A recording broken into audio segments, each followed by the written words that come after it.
உலகமெங்கும் இருக்கும் நமது ஆன்மீகம் ப்ளஸ் நேயர்கள் அனைவருக்கும் ஜோதிட குருஜியின் இனிய பராபவ தமிழ் புத்தாண்டு நல்வாழ்த்துக்கள். வணக்கம் குருஜி. வணக்கம். பராபவ தமிழ் புத்தாண்டு, அதை பற்றின ஒரு இன்ட்ரோ. இந்த பராபவ ஆண்டு அப்படின்னாலே தமிழ் வருடங்கள் 60, அது உங்களுக்கே தெரியும். இதில் 40வது வருடம் இந்த பராபவ வருஷம் அப்படிங்கும்போதே ராகுவோட இதில் இறங்குறது. ஏன்னா 40 அப்படிங்கும்போதே 4ஆம் நம்பர், 4க்கு உண்டானது ராகு. ஸோ இந்த கம்யூனிகேஷன் லெவலில் இந்த பராபவ ஆண்டு ரொம்ப அற்புதமாக இருக்கும். தொடர்புகள், ஐடி, அதேமாரி இந்த ஏற்கனவே ஏஐ அதெல்லாம் வருது, அது இப்போ ஏஜிஐன்னு ஒன்று வரப்போகிறது. என்ன அந்த மாதிரிலாம் ஒரு டெவலப்மெண்ட் நிறையா இருக்கும். அதே மாதிரி இந்த பராபவ தமிழ் வருடத்தில் முக்கியமாக பார்த்திங்கன்னா ராசி பலன் அப்படின்னு எடுத்திங்கனாலே 4 கிரகங்களோட சுழற்சிகள், பெயர்ச்சிகள் தான் நம்ம எடுக்கிறோம். அப்படிப்பட்ட இதில் குரு 2 தடவை இந்த வருஷத்தில் ராசி மாறுறார். சனி பகவான் அதே இடத்துல தான் இருக்கார், மீனத்திலே தான் இருக்கார். இந்த குரு பார்த்திங்கன்னா 1/6/2026 அவர் மிதுன ராசிலேருந்து கடக ராசிக்கு உச்சமடைகிறார். உச்சமடைந்து சில நன்மைகளை கண்டிப்பாக கொடுப்பார். அதுக்கப்புறம் பார்த்திங்கனாக்க 31/10/2026 போது அதிசாரமாக சிம்மராசிக்கு வந்துடுறார். அதிசாரமாக, ஏன்னா சில சமயம் அடுத்த ராசிக்கு உண்டான பலன்களை இப்போவே கொடுக்க ஆரம்பிச்சிடுவார். அதுக்கப்புறம் பார்த்திங்கன்னா 24/1/2027 மறுபடியும் அதே ரெட்ரோகிராட்லேயே வக்ரகதியிலேயே வெளியில் கடகத்துக்கு வந்துடுறார் மறுபடியும். ஸோ அதுலேயே இருக்க போகிறார் இந்த ஆண்டு முழுவதும், பராபவ ஆண்டு முழுவதும். சனி பகவான் முழுவதுமே மீன ராசியில் தான் இருக்கார், நீராசியில். ராகு இப்போ கும்பராசியில் இருக்கார்.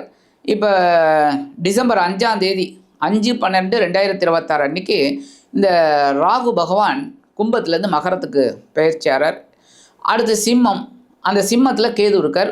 அவரும் 5/12/2026 அவர் கடகத்துக்கு போயிடுறார். எப்போவுமே அவங்க 2 பேர் மட்டும் ஆன்டி கிளாக் வைஸில் சுற்றுவாங்க, அது உங்களுக்கே தெரியும். இந்த மாதிரி வர்றது இந்த அமைப்பு அவ்வளோதான். இந்த பராபவ ஆண்டில் இந்த கிரகங்கள், முக்கியமான கிரகங்களோட பெயர்ச்சிகள் தான் இருக்குது. ஸோ அந்த வகையில் இந்த பராபவ ஆண்டோட ஒரு ராசி பலன்களை கணிச்சிருக்கு ஒவ்வொரு ராசிக்கும். அப்போ ஒவ்வொரு ராசிக்கும் என்னென்ன பலாபலன்கள் அப்படிங்கிறத நம்ம இப்போ பார்ப்போம். இந்த பராபவ தமிழ் புத்தாண்டு சிம்ம ராசிக்காரங்களுக்கு எப்படி இருக்கும் பொதுவான பலன்? ஆரம்பமே சொல்லணும் அப்படின்னா, சிம்ம ராசி நேயர்கள் அவங்க சாதாரணமாக வேகம் மிக்கவர்கள், அந்த வேகத்தை கண்ட்ரோல் பண்ணிக்கணும். அதுமாரி ஆளுமை நிறைந்தவர்கள், அதில் உஷாராக இருக்கணும், கவனமாக இருக்கணும் எல்லா விஷயத்துலையும். ஏன் அப்படின்னா, கிரக அமைப்புகள் அப்படின்னு பார்த்திங்கன்னா சாதாரணமாக 4 கிரகங்கள் தான் சொல்லக்கூடியது. அதில் பார்த்திங்கன்னா குரு பகவான் அவங்களுக்கு பார்த்திங்கன்னா இப்போ ஒரு 1.5 மாதத்துக்கு பிரச்சனை இல்லை, ஏன்னா லாபஸ்தானத்தில் இருக்கார், ஓரளவுக்கு நல்ல இது தான். அடுத்தது பார்த்திங்கன்னா அவர் 12ஆம் இடம்ங்கிற விரயஸ்தானத்துக்கு வந்துடுறார். ஸோ செலவுகள் கண்ணாபின்னான் இருக்கும். ஆனால் அங்கே உச்சமடைகிறார் அப்படிங்கும்போது சுப செலவுகள் வரத்துக்கு வாய்ப்பு இருக்குது. அடுத்தபடியாக அதிசாரமாக அவங்க ஜென்மராசிக்கே வரார். ஜென்மராசிக்கு வரக்கூடிய இது குரு சூரியனோட வீடு அப்படிங்கிறதுனால ஓரளவுக்கு நன்மைகள் பண்ணக்கூடிய இடத்துல தான் இருக்கார். ஏன்னா பார்வை பலம் ரொம்ப அற்புதமாக இருக்கும். கொஞ்சம் குழப்பம் இருந்தாலும் பார்வை பலத்தால் சமாளிப்பாங்க. ஏன்னா 5, 7, 9 விளையாடுறதுனால அவங்க சமாளிப்பாங்க. ஆனால் முக்கியமாக ஒரு பெரிய விஷயம் சொல்லணும்னா சனி பகவான். இந்த சனி பகவான் அப்படிங்கும்போதே இவங்களுக்கு பார்த்திங்கன்னா 6, 7 குடையவர். பகைருண ரோகாதிபதி, களத்திராதிபதி. நிறைய பேர் சொல்லுவாங்க பகைருண ரோகாதிபதி 8ஆம் இடத்துல மறைவு அப்படிங்கும்போதே 6 குடையவன் 8இல் மறைந்தால் நன்மைகள் தான், அதனால் பயப்பட வேண்டிய அவசியம் இல்லை அப்படின்னு. கரெக்டு. ஆனால் 7ஆம் இடத்து அதிபதியும் அவர் தானே. அப்போ அவர் எங்கே கை வைப்பார்? வாழ்க்கை துணை மேலே தான் கை வைப்பார், நண்பர்கள் மேலே தான் கை வைப்பார். இதில் ஒரு தைரியத்தை கொடுப்பார். ஆனால் இந்த தைரியமே பார்த்திங்கன்னா நாக்கில் உட்காந்துருவார். தைரியமாக போகும்போது அது ஒரு கைகலப்பு மாதிரி ஆகிடும்.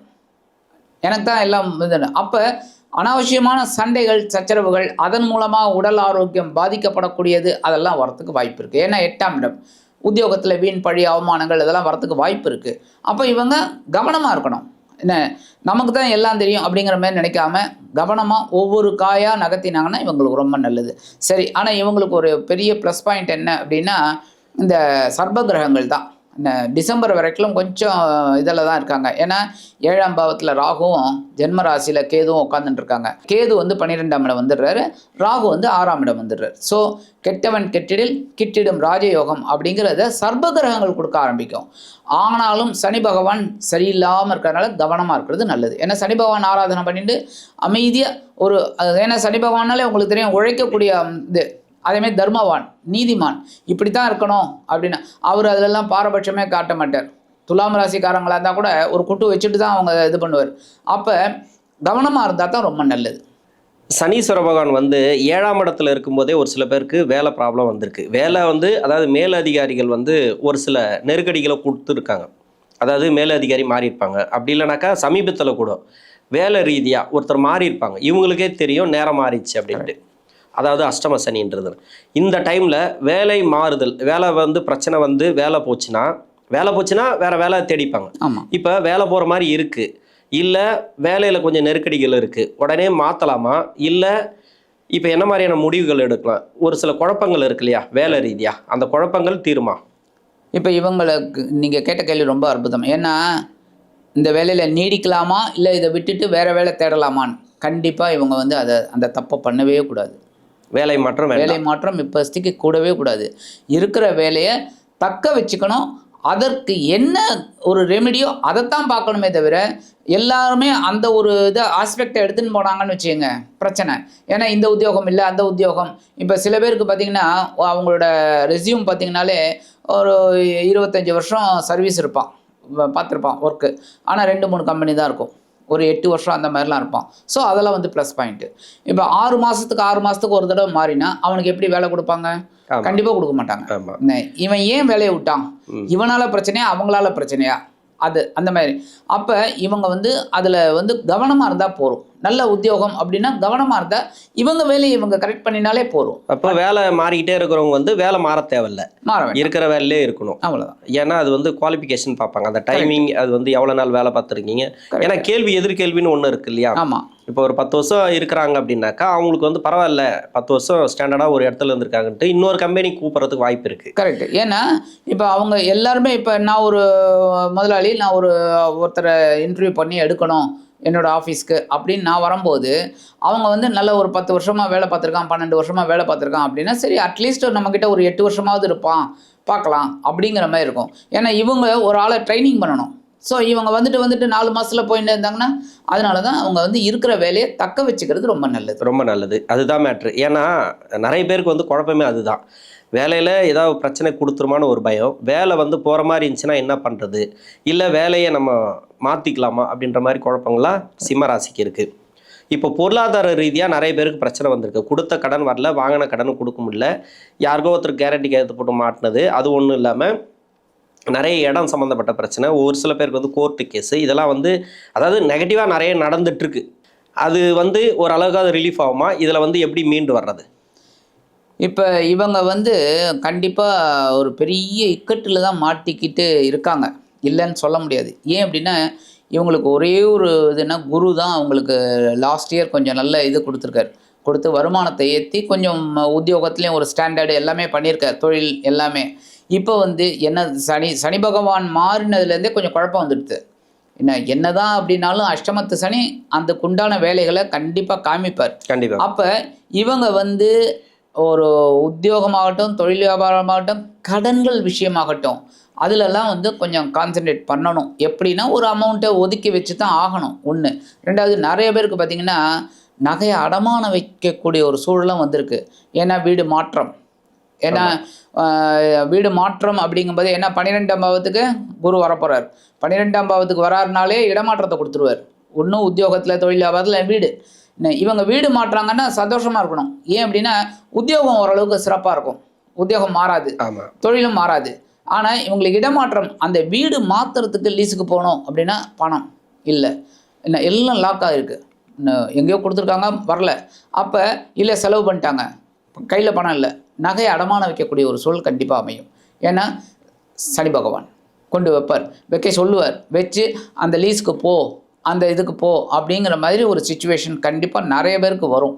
அது அவங்க பண்ணுவாங்க, பட் கடன் அடையிறதுக்கு வந்து இவங்க வந்து கொஞ்சம் கவனமாக இருந்தால் தான் ரொம்ப நல்லது. ஆனால் இவங்களுக்கு அந்த சர்ப கிரகங்கள் டிசம்பர்லேருந்து இவங்களுக்கு கை கொடுக்க ஆரம்பிச்சிடும். உடல்நிலை ரீதியாக பெண்களுக்கு சரி, சிம்மராசியில் இருக்கக்கூடிய ஆண்களுக்கு சரி, எதெல்லாம் கேர் எடுத்து பார்த்துக்கணும்? கண்டிப்பாக இவங்க வந்து பற்கள் விஷயத்தில் கவனமாக இருக்கணும். பல்லு கொஞ்சம் டேமேஜ் ஆகிறதுக்கு வாய்ப்பு இருக்குது. ஒன்று ஃபைட்டிங், தேவையில்லாத வம்பு சண்டை, அதில் ஏதோ ஒரு இதில் இதாகும். ஒன்று கால் கவனிச்சுக்கணும். காலை கவனிச்சுக்கணும். அதுவும் இந்த டயபெட்டிக் பேஷண்ட் அப்படின்னா கண்டிப்பாக காலை கவனிச்சுக்கணும். அது ரெண்டும் இது பண்ணிக்கணும். முக்கியமாக டாக்டர்ஸ் இது இருக்குது அப்படின்னா கரெக்டாக அதை மெயின்டைன் பண்ணணும் இவங்க. ஏன்னா இப்போல்லாம் சில இதில் பார்த்தீங்கன்னாக்க ஒரு 1 மந்த்துக்கு ஒரு தடவை டாக்டர் இது பண்ணணும், கன்சல்ட் பண்ணணும்னுலாம் வருது. ஸோ கரெக்டாக அவங்க அதை மெயின்டைன் பண்ணுறது, அதை ஃபுல் பாடி செக் பண்ணுறது ரொம்ப நல்லது. உடல் ஆரோக்கியத்தில் கவனமாக இருக்கணும். பரிகாரம், இப்போ சிம்மராசிக்கு என்ன பரிகாரம் பண்ணால் இந்த ஆண்டை பொறுத்த வரைக்கும் சுபிட்சமாக இருக்கும்? இந்த பராபவ ஆண்டு ஒரு ஆண்டு இருக்குது.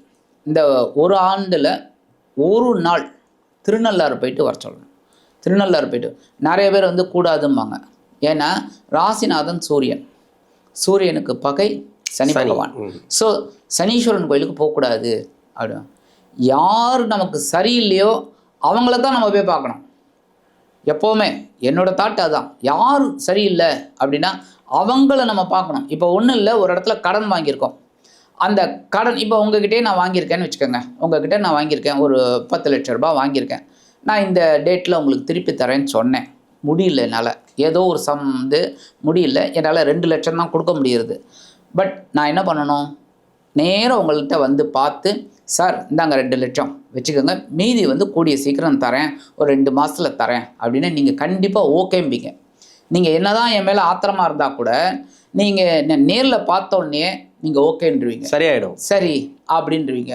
அப்போ எனக்கும் ஃபேவர், உங்களுக்கும் ஃபேவர். ஏன்னா உங்களுக்கும் ஒரு 2 லட்சம் வந்துடுது, சரி இவன் கொடுத்துருவான் அப்படிங்கிற ஒரு நம்பிக்கை உங்களுக்கு கிடைக்கும். அப்போ எனக்கும் நீங்கள் ஓகே அப்படின்னது எனக்கும் ஒரு சந்தோஷம். அதுக்காக தான் நான் சொல்லுவேன், திருநள்ளாறு போயிட்டு வரணும். போகக்கூடாதுங்கிறதெல்லாம் கிடையாது. சில பேர் வந்து இப்போ சொல்லிட்டு இருக்காங்க, யூடியூப் சேனலில் வந்துட்டு இருக்கு எப்படின்னா, சில ராசிக்காரர்கள் இந்த திருப்பதி போகக்கூடாது, சில ராசிக்காரர்கள் திருநள்ளாறு போகக்கூடாது. கண்டிப்பாக எல்லா தெய்வமும் ஒன்று தாங்க. தெய்வம் பார்க்குறதுல நாள் நட்சத்திரம் யோகம் இதெல்லாம் பார்க்க வேண்டிய அவசியமே கிடையாது. அது மரண யோகமே இருந்தாலும் நம்ம தேவையில்லை. ஆனால் இந்த திருநள்ளாறு போயிட்டு வர்றது ரொம்ப விசேஷம் இந்த சிம்ம ராசிக்கு நேர்கள். ஏன்னா அஷ்டமத்து சனி பாதிப்பு குறையணும் கண்டிப்பாக எப்போவுமே. அதனால திருநள்ளாறு போயிட்டு வர்றது நல்லது. இல்லையா அவங்கவுங்க பக்கத்தில் இருக்கிற நவகிரகங்களில் இருக்கிற சனீஸ்வர பவனுக்கு சனி பகவான் காயத்ரி சொல்லிட்டு ஒரு எல் தீபம் போட்டு வர்றது ரொம்ப விசேஷம். ஆக இந்த சின்ன பரிகாரம் பண்ணாலே சிம்மராசி நேர்களுக்கு இந்த பராபவ ஆண்டு தமிழ் புத்தாண்டு இனிமையான புத்தாண்டாக கண்டிப்பாக அமையும் என்று கூறி விடைபெறுகிறேன். நன்றி. நன்றி.